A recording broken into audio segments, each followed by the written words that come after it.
todos. Boa noite. É um privilégio muito bom estar aqui com vocês de novo. É até um pouco irônico. Mês passado estive lá em Waterbury, no púlpito jovem, e aqui estou de novo, no púlpito jovem de Danbury. Mas antes da gente começar, eu convido a todos a curvarem suas frontes para orar. Querido Deus, amado Pai, graças te damos, Senhor, porque estamos aqui na Tua casa, podendo experimentar mais uma vez do Seu Santo Sábado. Peço-lhe, Senhor, que o Senhor possa me ungir com Teu Santo Espírito, que o Senhor possa me capacitar a falar de Ti e somente de Ti. Obrigado pelas bênçãos que o Senhor tem derramado e que o Senhor também possa tocar no coração de cada um aqui presente. É isso que eu lhe peço e também lhe agradeço, em nome do Teu Filho amado Jesus. Amém.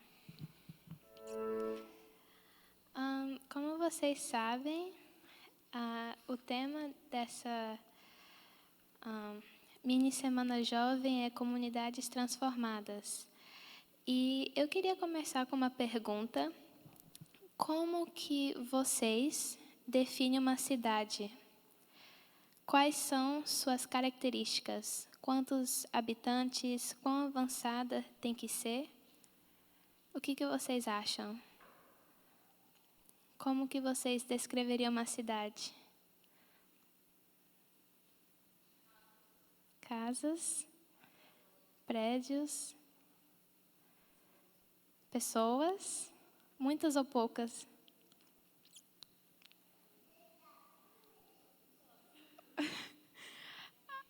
Alguma outras respostas? Oi? Não, aqui. Como que vocês definem uma cidade aqui? A gente será que pensa em Nova York? Uma cidade grande? Sim. E como que vocês descreveriam a cidade onde vocês moram? Danbury, Bethel, New Milford. Vocês acham que são cidades grandes, pequenas? Pequenas? Ok. E você acha que a Bíblia encaixa nessa definição de cidade que vocês têm?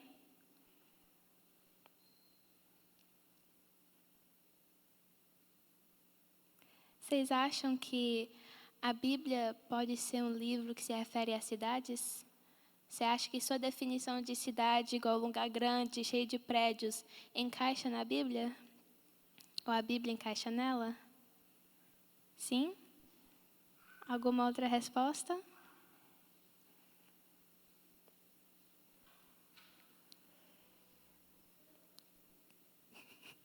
Vocês estão muito pensativos, viu? Mas a Bíblia, na verdade, é um livro urbano, né? E, por exemplo, se vocês abrirem suas Bíblias em Jonas,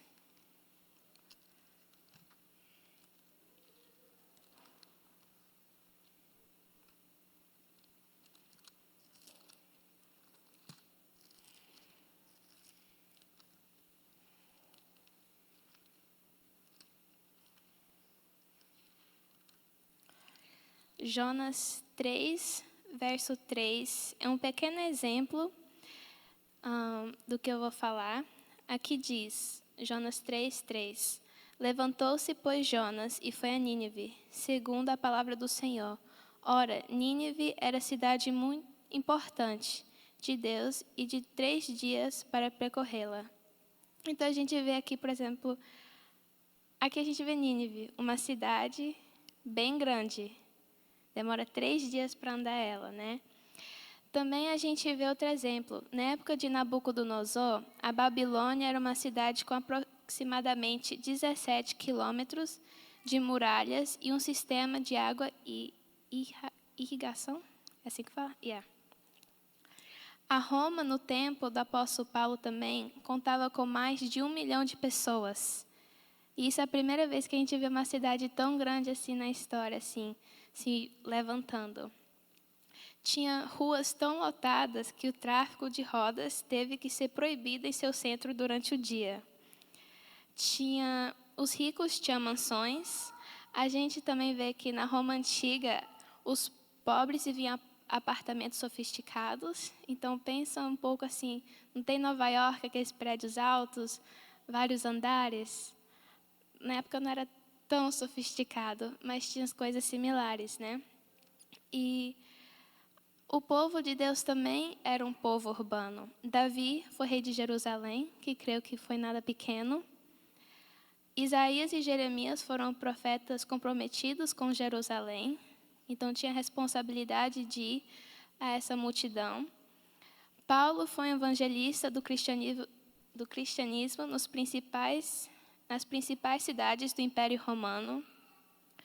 O ato também redentor de crucificação de Jesus só poderia acontecer em uma cidade onde o poder político de Roma e a influência religiosa do sacerdócio judaico agissem em conjunto para matar o Filho de Deus.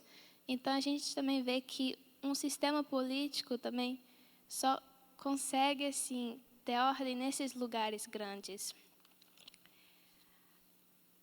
A maioria também das cartas de Paulo foi escrita para a igreja da cidade como guias de como a igreja pode efetivamente exercer o ministério em uma cidade.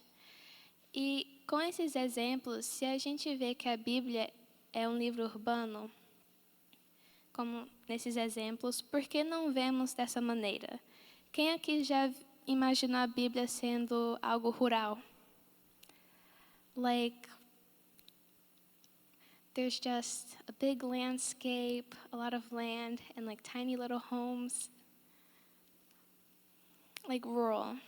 Quem já imaginou a Bíblia assim? Já? Yeah. Eu acho que como criança a gente sempre imagina assim, né? Igual tem aquela terra grande, igual Deus pede a Abraão para sair e tudo. Então, é difícil de imaginar a Bíblia muitas vezes como uma cidade. Ou envolvendo cidades, né? E por que temos essa perspectiva assim? E quando lemos a Bíblia, normalmente pensamos em interior ou uma aldeia. E eu gosto muito de pesquisar o significado de palavras, igual na minha Bíblia até tem no final. E quando eu fui ver, a palavra aldeia é sinônimo da palavra cidade. E vocês sabem que aldeia não tem muito a ver com cidade, porque tem aquela diferença. Aldeia é, assim, um lugar onde a população é pequena e cidade já tem a população grande. E se essas duas palavras têm significados diferentes, porque ao mesmo tempo podem significar um ao outro, né? E daí eu vim à conclusão que as duas palavras têm o mesmo potencial.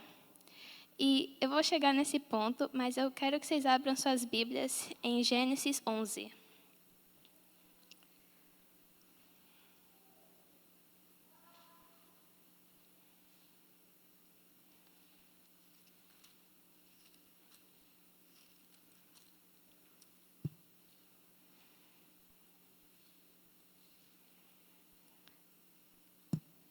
Ok, todos acharam? Ok. Eu vou começar do verso 1 até o verso 9, que diz sobre a Torre de Babel.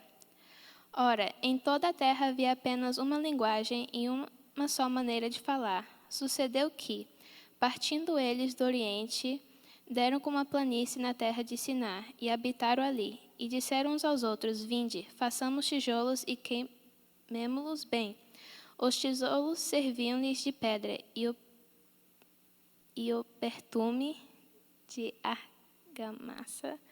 Disseram: Vinde, edifiquemos para nós uma cidade e uma torre cujo tope chega até os céus e tornemos célebre o nosso nome, para que não sejamos espalhados por toda a terra. Então desceu o Senhor para ver a cidade e a torre que os filhos dos homens edificavam. E o Senhor disse: Eis que o povo é um, e todos têm a mesma linguagem. Isto é apenas o começo. Agora não haverá restrição para tudo que intentam fazer.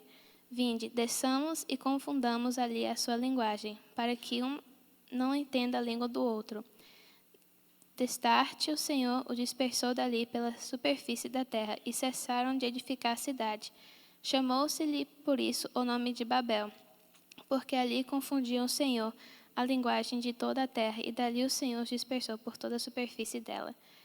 E eu analisei muito bem esse texto, né?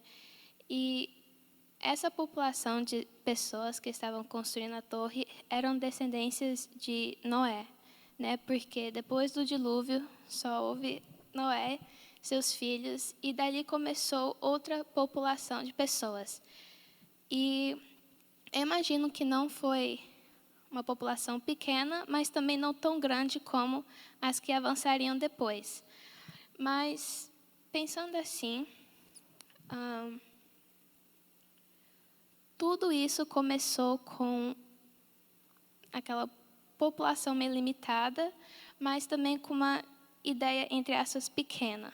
Porque essa ideia não dava para crescer se não fosse espalhada. Talvez alguém imaginou, vamos construir uma torre. Daí você vai para um, para o outro, e todo mundo vai se animando. Só que essa pequena ideia só pode ser executada com a ajuda de todos e depois se tornar uma realidade. E essa pequena população, que talvez podemos considerar uma pequena aldeia humana, teve o potencial de se transformar em um projeto de orgulho coletivo, uma rebelião organizada, uma população inteira movida pelo ego, e também virou depois o berço simbólico de Babilônia. E a gente vê que aqui essa pequena, entre aspas, né, pequena população teve o poder, ou poderia ter a capacidade de crescer, expandir, virar cidade e talvez até um reino. Isso não só aplica para o que aconteceu aqui. Qualquer aldeia, dependendo dos seus motivos, pode crescer a esse potencial. E como que a gente pode aplicar isso espiritualmente, né? Com olhos mais microscópicos? Porque uma aldeia só pode chegar a ser uma cidade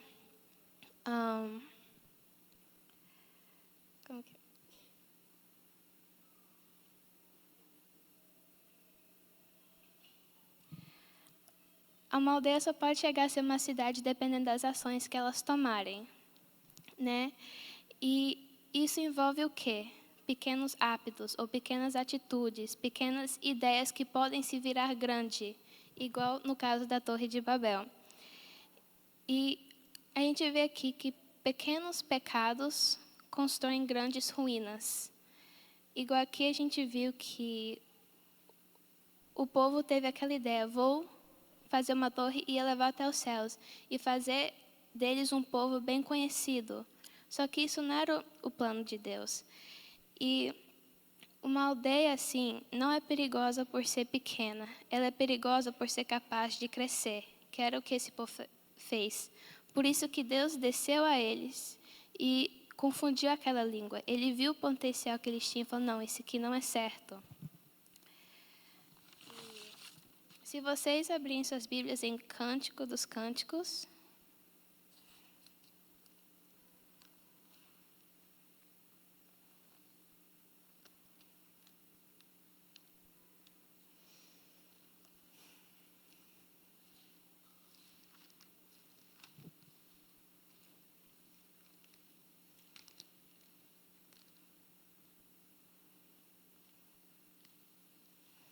Cântico dos Cânticos 2:15.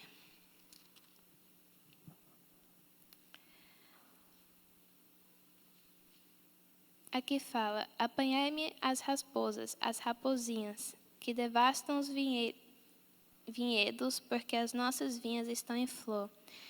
E aqui a gente vê que raposinhas pequenas são simbólicas e representam as coisas que ninguém vê. E elas destroem a vinha inteira, mesmo sendo pequenas. Isso significa também que pequenos pecados, ideias ou atos são como raposas. Elas roem nossa vida espiritual aos poucos. Isso pode incluir o quê? Um pensamento errado que você alimenta, um hábito inofensivo, uma escolha que você não vigia, uma tentação que você não se liga muito por ser pequena. E talvez a gente questione o potencial dessas coisas pequenas nas nossas vidas. Essas coisas que não achamos que tem tanto impacto. Por exemplo, igual aquele povo achou que, assim, começou com uma ideia pequena, mas virou algo grande. E isso é o que acontece com as coisas que achamos pequenas. Elas viram algo grande. Igual me diz, como se começa um vício. Uma pessoa não fica viciada em uma droga quando ela é dada uma dose alta, porque daí a pessoa passa mal, ela pode até morrer. O vício se começa com coisas pequenas. Você começa com uma dosagem e vai aumentando. E isso é o que acontece quando a gente alimentamos essas coisas pequenas que achamos inocentes. Achamos que não dá em nada, mas afinal dá um vício, dá uma caída. E ao estudarmos a lição da escola sabatina, a gente vê um exemplo muito bem também em Acã. Quando eles foram lá destruir Jericó, sim, Jericó. Eu sempre confundo Ai e Jericó. Mas quando eles foram lá, ele foi e roubou aquela capa e as moedas. E se a gente botar, só foi duas coisinhas. Duas coisas. Talvez na balança ele achou, mas isso aqui não é nada comparado com os restos dos bens que tem em Jericó. Mas o que isso levou? Isso levou à destruição. Por quê? Essas duas coisinhas pequenas, Deus o havia condenado. Aquilo que Deus condena sempre vai levar à destruição. Por mais pequeno, ou a gente vê, isso aqui é tão inocente. Não, a gente não se deve triscar nessas coisas. E se vocês também abrirem suas Bíblias em Lucas 16, 10...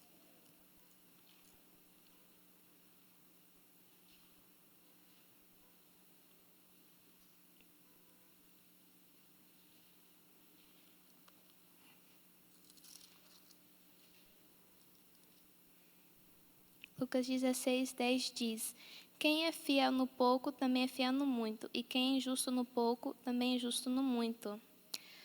As pequenas coisas revelam revelam as coisas grandes. E em Gálatas 5:9 diz que um pouquinho de fermento muda tudo.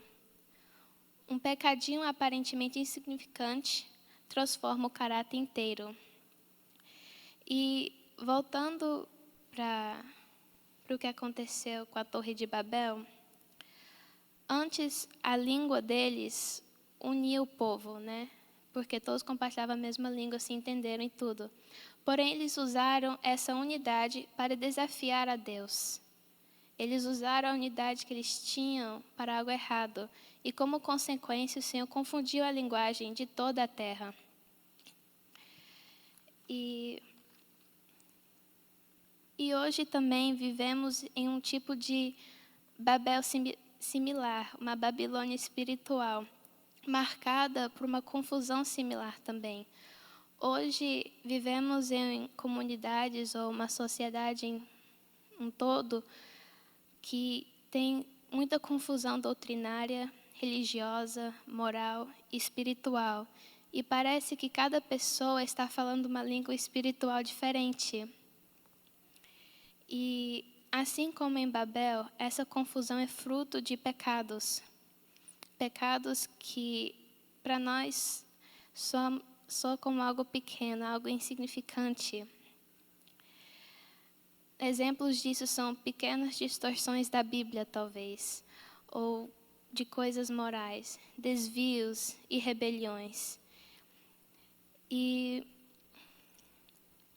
talvez vocês ficam pensando como que isso conecta com comunidades transformadas. Porque uma comunidade só é transformada quando sua unidade é usada para o reino de Deus, não contra ele.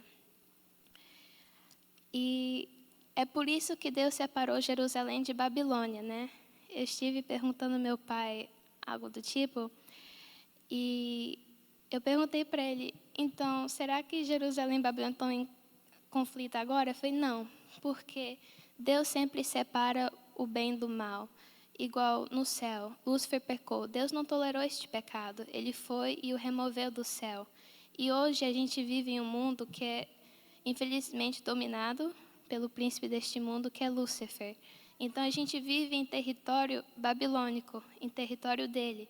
Mas isso não significa que a gente tem que se conformar e cair nesses pecadinhos ou armadilhas que ele nos deixa, né? Então, o que Deus separou para a gente é Jerusalém, que é a nossa cidade ou comunidade transformada, tanto almejada. Jerusalém é a nossa cidade de paz, da presença de Deus, a cidade onde todas as nações virão adorar, o lugar onde a confusão dos pecados terminam, onde a voz ou a língua é uma só, que proclama santo, santo, santo, em vez do próprio eu. Porém, não devemos cessar de pregar este evento tão maravilhoso para aqueles que nos cercam. Apesar que talvez nem sempre as nossas línguas se batem, as nossas ações podem mostrar outras coisas. Ou a gente sempre pode começar a dizer pequenas coisas que possam transformar a vida dessas pessoas. Nosso dever é expandir nossa aldeia pequena, porque a gente pensa que o povo de Deus é pequeno, mas a gente sabe que esse número vai aumentar muito quando a gente for para o céu. Então a gente tem que expandir essa pequena população nossa a uma cidade cheia dos filhos de Deus. E eu queria terminar com vocês abrindo suas Bíblias em Apocalipse 21.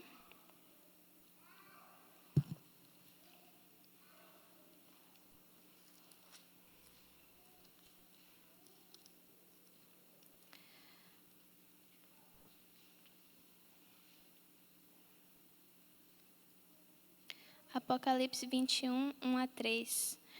Vi novo céu e nova terra, pois o primeiro céu e a primeira terra passaram, e o mar já não existe. Vi também a cidade santa, Nova Jerusalém, que descia do céu da parte de Deus, ataviada como noiva adornada para o seu esposo. Então ouvi grande voz vinda do trono, dizendo: Eis o tabernáculo de Deus com os homens. Deus habitará com eles. Eles serão povos de Deus, e Deus mesmo estará com eles. Eu gostaria de dar ênfase que aqui diz povos. Então quer dizer que vai ser um número muito grande. Então que não caímos nos nossos pequenos pecados, porque isso tem influência grande. A nossa pequena comunidade agora, mas que um dia será algo grande. Mas isso tudo depende de nós para transformar nossa pequena população em algo maior.